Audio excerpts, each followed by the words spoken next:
Season 7 లో 2 కిలోలు పెరిగా, season 8 లో 3 కిలోలు పెరిగా, టోటల్ గా 5 కిలోలు పెంచింది నా బిగ్ బాస్. ఏం తిన్నావు తేజ అక్కడ? అక్కడే వాళ్ళ బేసిక్ గా అక్కడ అందరికి ఏంటంటే ఫుడ్ ఉండదు అంటారు కదా, మరి నువ్వు ఎట్లా అన్నం ఉంటదండి, అన్నం తప్ప ఏముండదు, రైస్ ఇస్తాడు బిగ్ బాస్, అంత మించి ఏముండదు. మనకు రైసే అలవాటు చిన్నప్పటి నుంచి, ఓట్స్ గిట్స్ బ్యాచ్ కాదు మనదంతా.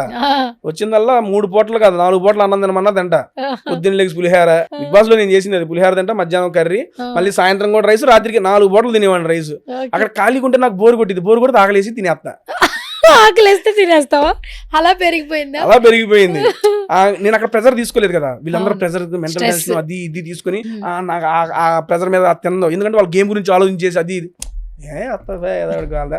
కూర్చో అంతా ఇదే చూడరు. వచ్చినప్పుడు చూసుకుందాం, అప్పుడు దాకా సరదాగా ఎంజాయ్ చేద్దాం. బిగ్ బాస్ లో నేను నెక్స్ట్ లెవెల్ ఎంజాయ్ చేసే అసలు లైఫ్ లో బెస్ట్ మెమరీస్ అంటే బిగ్ బాస్ చేసే. ఏముండదు, టెన్షన్ ఉండదు, పాడు ఉండదు, పొద్దున్న లేవడం, తినడం, పడుకోవడం, సరదాగా ఉన్నప్పుడు ఎంటర్టైన్మెంట్ చేయడం.